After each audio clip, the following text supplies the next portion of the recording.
Welcome to News Laundry Chhota Hafta. For the full episode, subscribe because it is behind the paywall and only subscribers get access to uncut, complete content. News Laundry Hafta is our weekly wrap of all that made the news, all that didn't, and all that should have and all that shouldn't have. We agree, we disagree, we critique, and occasionally we beat each other up. But it's all good fun. Subscribe. This is a News Laundry podcast and you're listening to NL Hafta. अंग्रेज अपना लगान और news laundry अपना हफ्ता कभी नहीं छोड़ते. Welcome to another episode of NL Hafta. I'm your host Abhinandan Sekhri, co-founder of News Laundry, and joining me on the panel today is everybody is on the phone line from different parts of the country. We have Karma Paljor. Hi Karma. Hi. And you're joining us from? Guwahati. Okay, you're in Guwahati right now. So Karma, as many of you already know, he has been on Hafta before. He's a prominent and well-known face on television as well. When he used to be with what was CNN IBN and is now Network 18. He is the editor-in-chief and the founder of EastMojo. It's a digital news media venture which is focusing on the Northeast. He's also co-founder of Atvi Infotainment. And as I told you, he's worked with CNBC, Times of India, and CNN News 18. Welcome, Karma. Thank you. Also joining us on the phone line from Shillong is Patricia. Hi, Patricia. Hi. Many of our listeners are familiar with Patricia Mukhim. She has featured earlier on the Hafta, and she has also been part of panel on the Media Rumble, as has Karma. She's a writer, she's a journalist, she's written on mining in Meghalaya and the Khasi people of the state. She has received the honor of the Chameli Devi Jain Award, which is a very prestigious award in journalism, the Upendranath Brahma Soldier of Humanity Award and Northeast Excellence Award. And in 2000, she was honored also with the Padma Shri. Welcome, Patricia. How are things in Shillong? Shillong is good except for the traffic jams. Which you were talking about just before we started rolling. Yes. And also joining us on the phone line from the hills is Raman Kirpal, managing editor of News Laundry. Hi Raman sir, how are the hills? Good. Very cold. Very, I can imagine. So is Delhi getting colder. And Anand Vardhan joins us after a long hiatus on the Hafta. Hi Anand, how are you and where are you right now? I'm in Patna. We'll be in Delhi from next week. So Anand joins us from Patna today, but he will soon be back in town. So he will join us from the studio. Before I get into the headlines, I just want to tell you that we have a new NL merchandise item, which many of you had insisted we start, the Karare Chane mug. So we have got a few hundred Karare Chane mugs printed. Now you guys better buy them because they're all lying in they're all over office. So please buy the Karare Chane mugs because they're only printed because so many of you wrote in and said we want a mug with Karare Chane on it. Also, we have a new page. This week we only got 4 emails as opposed to the 10-20 that we usually get. I'm guessing because the new system is still new to many of you. We want to make it easier for our producers to be able to sift through the mails and for you to submit them. So there's a link in the show notes below. The link takes you to newslaundry.com/podcast-letters. I repeat, www.newslaundry.com/podcast-letters. You can click on that link and subscribers can send us their emails through that link. It's much easier and much more efficient, but don't let that disincentivize you from writing to us. A better way of doing it is if you don't want to be online, just write your email on Word and at some point just copy paste it on that link. So that's an easy way of doing it.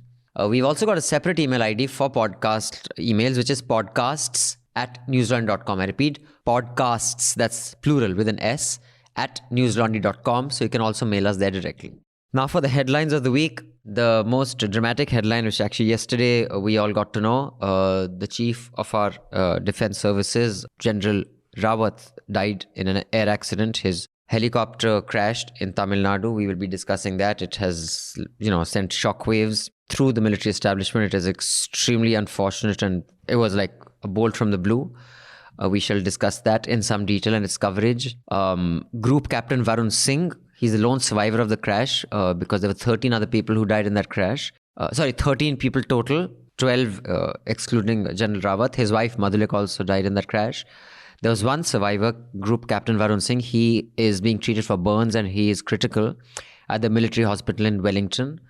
And one is hoping that once he, comes out of this, one can understand what exactly went wrong. Although I believe while we are recording this, which is Thursday, the 9th of December, at 3:10 p.m., they have recovered the black box. So let's see what emerges from that. Then earlier in the week, there was a horrific incident in Nagaland. 14 unarmed civilians were killed by security forces at Oting village in the Mon district of Nagaland.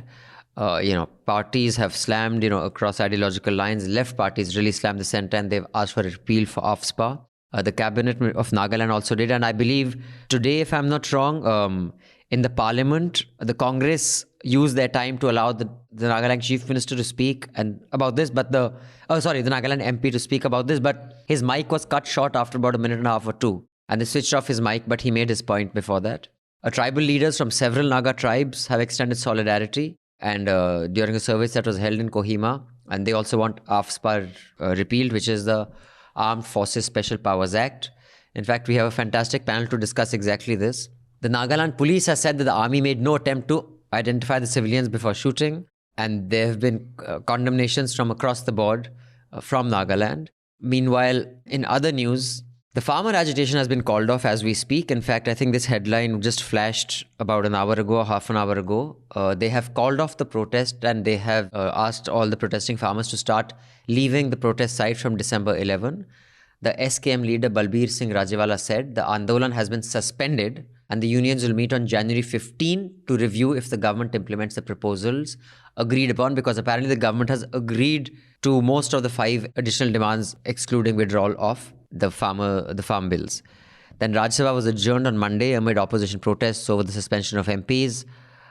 Today the protests were suspended in light of the General Rawat's passing, but they will happen again. 2 MPs, which is Shashi Tharoor and Priyanka Chaturvedi, have removed themselves from a show that they used to anchor on Rajya Sabha TV because they feel that it is undemocratic the way they have been suspended. We will discuss that in a little more detail. Smriti Irani on Wednesday questioned the methodology used to prepare the 2021 Global Hunger Index, on which India slipped from the 94th rank to 101st spot in the list of 116 countries. In other related news, they also questioned, I think it was Information Broadcasting Minister Anurag Thakur who questioned reporters about orders and their locus standi and their methodology because India has slipped on the freedom of speech ranking. Activist Sudha Bhardwaj walks out of jail today after over 3 years in incarceration in the Bhima Koregaon case. This photograph is also being shared widely on social media with her smiling. Rahul Gandhi demands relief for farmers who died during the farm law protests. This is in light of the government saying that they cannot announce any relief because they don't know how many farmers died. They don't have any such data. Rahul Gandhi said, I'll give you the data, and he has presented the data in parliament. India has the highest number of journalists murdered with confirmed motive globally this year, says the Committee to Protect Journalists, CPJ. Their special report on killed and imprisoned journalists. You will see something on that on News Laundry. So we'll do an explainer on that, hopefully both in Hindi and English. I think it's an important one, especially for News Laundry. In Hindi, we will immediately come out with this, but in English, Meghnad will include it as one segment in his Sansad. Okay, great. So this is an important report which I suggest all of you do check out, so you know what it is like to be a journalist in India.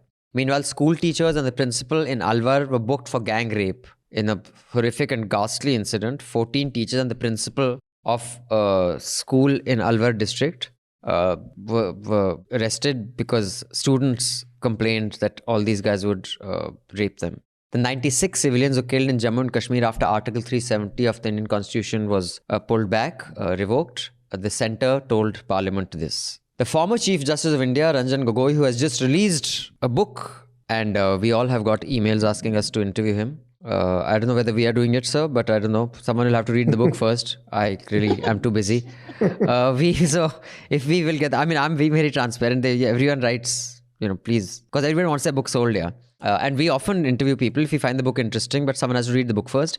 Meanwhile, I'm sure Rahul Kamal did find the time to read the book, and he interviewed Ranjan Gogoi. And during that interview, Ranjan Gogoi said, quote, "But what do you do if your hard-earned reputation of over 45 years is sought to be destroyed overnight? Are you expected to act with rationality? Is the Chief Justice not human?" Unquote. He said this because he said that I should not have sat on the same bench which was deciding my sexual harassment case, which is, chalo, akal aayi, del aayi, durust aayi, aayi to. And then India's tally neared 24, it's 23 actually to be exact, after 2 more people were confirmed infected with the Omicron virus in Maharashtra's capital in Mumbai. And South Africa regulator has approved Pfizer booster vaccine after surge in COVID cases. And in America, there are already conversations happening that in a few weeks or months, they will consider a fully vaccinated person as someone who has received 3 vaccines and not 2. So the definition of fully vaccinated might change. It is still being discussed, not been decided yet, but it is highly likely. So for our audience that, let's say, doesn't have any context, what is the rationale, or at least the stated rationale, of having such a huge military presence in Manipur? The rationale is that because you have 32 armed outfits extorting, killing, and doing just whatever they want, so you justify it by bringing in more and more of these uniformed personnel. After a point, the uniformed personnel also develop a vested interest in remaining in that region. Then you're also having to deal with that 1643 kilometers of the border between Myanmar and Arunachal, Nagaland, Manipur, and Mizoram. And that's called a free movement regime. The people on both sides of the border can move 16 kilometers inside each other's borders for trade and to visit their ethnic kin and all that. But it has now been used to sort of bring in arms, to smuggle drugs. Just yesterday or day before, there was a big haul of about 500 crore rupees of drugs from across the border. So these things have not been studied very carefully by the government of India. I think because this is, this place is not so important in their scheme of things. Therefore, they are just allowing all these things to fester. Otherwise, why would you have a free movement regime, especially when you know that your militant outfits are all holed up on the other side of the border and you're allowing them free movement? I see. Karma, if you could come in, you have, your, I'm sure, coverage of this, which is focusing on the Northeast. Anything specific or unique that you find in the responses this time? Because at least what I have seen from it being taken up in Parliament, where that MP was given a chance to speak and they switched off his mic. The cabinet, I think, of Nagaland also passed a resolution, if I'm not wrong, to repeal AFSPA. There has been a pushback like never before. And also, does anyone know? I'm just asking out of curiosity. I don't think that it's fair to put the burden on her, because I've seen Anubha's coverage of her and read Anubha's book on Iram. But do we know where she is now and where her life has reached? But yeah, if you could take on all those questions, Karma. There's a lot of questions, Uncle Ji. Interesting. Yes, and of course the reaction, the press release from the army, the statement of the Home Minister was almost immediate. So we see that. What is interesting here is that there are, I think, 2 generations there in, these areas. One, of course, who've seen the difficult times, when there was a lot of violence on the ground. And when army was deployed, there were so many killings. And again, as Patricia ma'am pointed out, that the conviction rate has been extremely low in those extrajudicial killings. Now that is one generation. They still have anger, but they hang on to the idea of India because they've seen what progress can do, and most people have smartphones. And then there's the other lot, the younger lot, the aspirational lot, who are now out, some of them are studying, some of them are out working. And these people truly believe and aspire to be a part of a greater nation. So that aspiration is clearly there in all these states and all. And they've seen, most of them have studied outside Delhi, Mumbai, they've got friends, they understand. So here are the 2 kinds of reactions that we are getting. So when an incident like this happens, and the earlier incident too, when, the colonel and his family were brutally gunned down, the entire Northeast was in solidarity, in condemning this act. So when that happened, the older generation kind of opened up and maybe told the younger generation, look here, this is what can happen. So I feel in all this, there was this thin fabric of trust that was generally building up in the Northeast. They were seeing progress. They were seeing development slowly, very slowly. So I think that trust has been broken. And it's not like this was a special operation, so they say. The local police was not involved.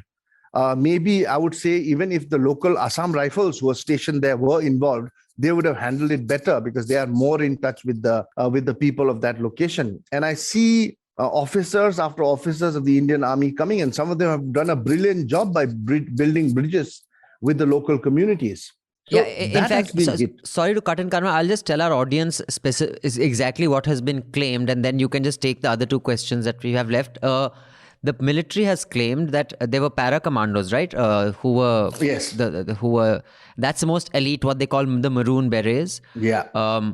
So they para say SF. They were at they had put a checkpoint on the road, and they claim this van came. It was carrying miners. They asked it to stop. It didn't stop. It rushed by, and then these people tried to run into the village, and these guys shot them without realizing that, they are just regular miners. And they claim that they had got very specific intelligence that a vehicle would be coming carrying whatever terrorists or insurgents or whatever they want to call them. So clearly that intelligence was completely messed up, and the police has said that they didn't check for IDs, nothing. The one surviving miner has said that they were not asked to stop by any vehicle. No one tried to wave them down. They were just shot. So this is where we are. Yeah, Karma, carry on. I forgot the other two questions. Can I just jump in here? Yeah, sure. Why is it not possible for us to know the source of that intel? If it was such a bad one, resulting in killing of so many people, don't we have the right? Should that be classified? In fact, they should be culpable. If they actually are saying we acted on intel, then the intel provider should be culpable. You're absolutely right. It makes perfect common sense. Yeah, I wonder why we don't know. Because maybe, I really don't know how the intelligence apparatus works in this country. I'm sure Raman sir will have something to say on that. No, Karma, my other question was, is anyone, in touch with Iram? Is she a political figure? Is she a figure who still brings things together? Or she's gone back to her life, which, she has every right to go back to. She had found love. She found, I think you got married, right? Yeah. Yes. Yeah. I see. Okay. And for me and for my organization personally, for a person who's chosen after sacrificing such an important phase of her life, we have chosen not to disturb her. Yeah. That makes sense. Our stand has been, despite what happened, the turmoil that it caused in Manipur, my stand was that she's given enough. She's really given enough, and it's for the others now to carry that torch forward. She's given 16 years of her life. Right. Fasting. For example, in Kashmir, whether you call it fear or not, or genuine, like I have, complicated take on it. But in Kashmir, there is a popular perception is that we are not part of India. Many people may not say it, but many do. But is that popular support there for these outfits? No. In Nagaland, the sovereignty demand has been given up. So in a sense, what Karma said is true, that they have already considered themselves part of this nation. That the nation building process is still work in progress is a different matter. But, they've moved out because there's no employment in Nagaland. They've moved out. In a sense, have become nationalized. So it's not like the separatist movement have any popular support. They don't. No.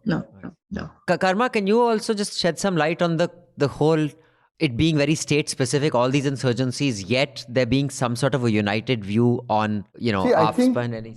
I think unity comes when you see innocents being slaughtered. Yes. Or innocents being attacked, be it any part of the Northeast. When there is racism, even in the Northeast, and Patricia ma'am was the only one who spoke against this kind of racism in Meghalaya, and very few people did. I think the collective conscience of the Northeast wakes up whenever there is injustice. And it's definitely not supporting any insurgent groups right now. And the only reason that the insurgent groups are there is because of fear and because of many factors, because, there's been no development. Many parts of the Northeast are behind at least by some 30 or 100 years to the rest of India. And they do not have any options but to pick up a gun or join them. It just sounds. So the very idea. Now, if you look at how development changes that, you see that in Assam.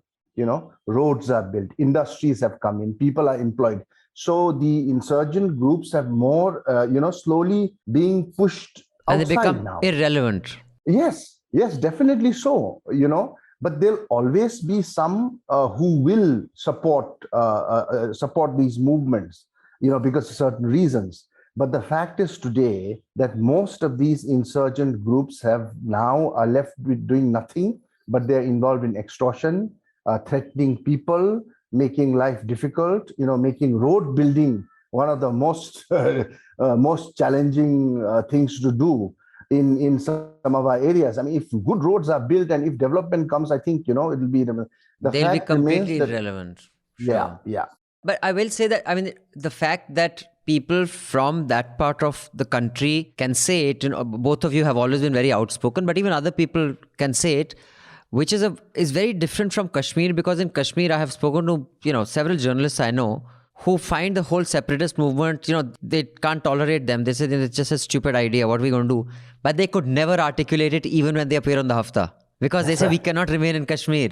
You see? That's right. So that is one big difference, that there it's the irrelevance is not at the level where, the civil society in the Northeast has made them irrelevant. There, even if you think this, they can't say it. Excuse me, but if you have to go to Nagaland to understand that the Naga people will not speak out so vehemently, Yes. The fear element is still very strong. Even the media doesn't speak up. And Mona Lisa Chankija wrote something about it some years ago, and she was summoned by the NSA and IM to their headquarters. It was such a humiliating experience. Oh, wow. So, yeah. I see. Okay. Interesting. One learned something new. Raman sir, would you like to just shed a little bit of light on what Patricia said, that such shoddy intelligence is what caused as if the army claim is correct, that they had very specific intelligence on which they acted. Then should the provider of the intelligence not be culpable, and then we have a right to know who it is? This will never happen.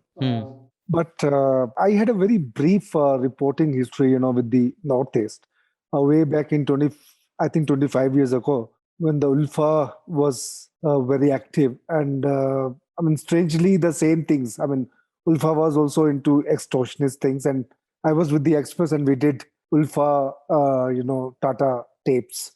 That's the story that we had broken. And then I was stationed for 25 days in Assam and reporting on this.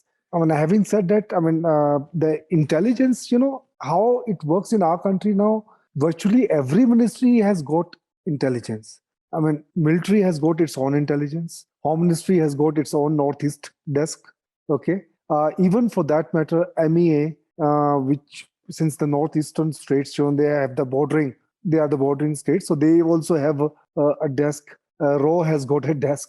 Intelligence Bureau has got a desk. So all these, and even the Directorate of Revenue in the Ministry of Finance, they also have got a Northeast, intelligence desk. They look into the economic activities. Now, how do they coordinate is something, we need to look at. In this particular case, I am not sure if the information had come from any, other than military source to the military, whether they vetted it properly. But one thing is for sure, the persons who shot these people, they should not be blamed. I think when the intelligence, comes, any specific intelligence information comes, there is a room in which it is being decided how they're going to tackle it with. Okay, so I think this is how it has happened.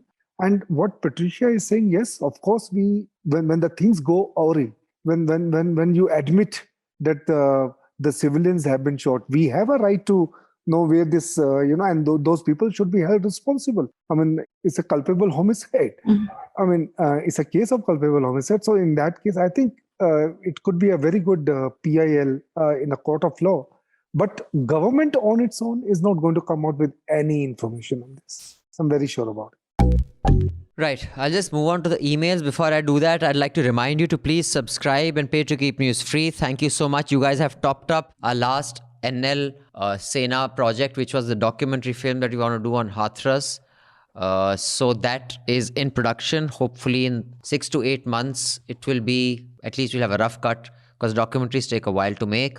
Meanwhile, the other NL Sena project, the stories will start going on now sometime, sir. The Aravalis, we have the first few stories ready? Aravalis stories definitely, by 25th of December, the stories will start rolling. So it's taken a couple of months for reporters to go there, do some hardcore journalism. Raman sir has been going through the stories, the fact checks, etc. So we will have a series. That was also an NL Sena project. Thank you, those of you who did contribute. We will have a new NL Sena project. That will be a big one for the election coverage going forward. We shall keep you up to date on that. But until then, do go to newslaundry.com and pay to keep news free, because when the public pays, the public is served. When advertisers pay, advertisers are served. We've been saying this for 10 years. And now many people are saying that as well. There was a piece of news which I'll just try to pull out. It was in the pink papers that Google and Facebook had ad revenue worth 9,300 crore last year, which was more than the top 10 media houses put together. Did either of you read this piece of news? No, I didn't. Anyway, so I'll just try to pull that out. But yeah, so that is why I tell everybody, pay to keep news free, because when the public pays, the public is served. If you leave it to ads, Mamata Banerjee, who said this in the past week. যে গ্রামীণ পত্রিকাগুলো সরকারের development কাজ positively ভালো করে করবেন, আমি ডিএমকে বলবো তাদের যেন আমরা বিজ্ঞাপনটা দিই। কারণ গভর্নমেন্ট সবসময় তার মেশিনারি দিয়ে পাবলিসিটি করেন না। এই যে আজকে এতগুলো উদ্বোধন হলো, বড় বড় টিভিরা একবার দেখাবে ছেড়ে দেবে, কিন্তু গ্রামীণ এই পত্রিকাগুলো লিখে কিন্তু গ্রামে গ্রামে এটা পৌঁছায়। সুতরাং লোকাল যারা আছে তাদের কিন্তু আমাদের দেখে নিয়ে যারা পজিটিভ এই কাজটা করে, কেউ একজন থাকবে ডিআইসিও, ডিএম এর সাথে কথা বলে দেখে নেবেন। আর তারা যে কাজটা করছেন, প্রতিদিন একটা করে কপি ডিএম অফিসে পাঠাবেন, ডিআইসিও কে পাঠাবেন, পুলিশের এসপি এবং পুলিশ কমিশনারেট পুলিশ কমিশনারেটকে পাঠাবেন। কেন বলছি? তার কারণ তারাও দেখে নেবে যে নেগেটিভ করছে না পজিটিভ করছে। যত পজিটিভ দেখবেন তাকে বিজ্ঞাপন দেখবেন।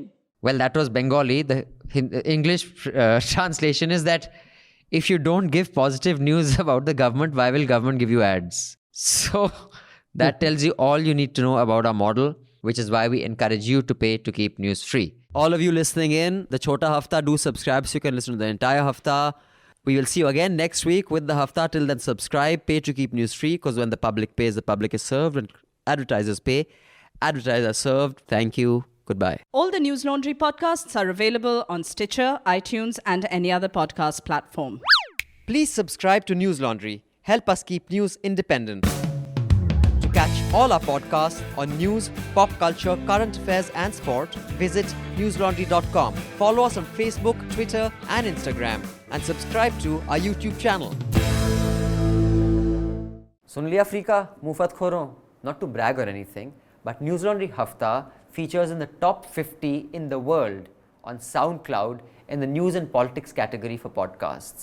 So do subscribe and see what you're missing, because when the public pays, the public is served. When advertisers pay, advertisers are served.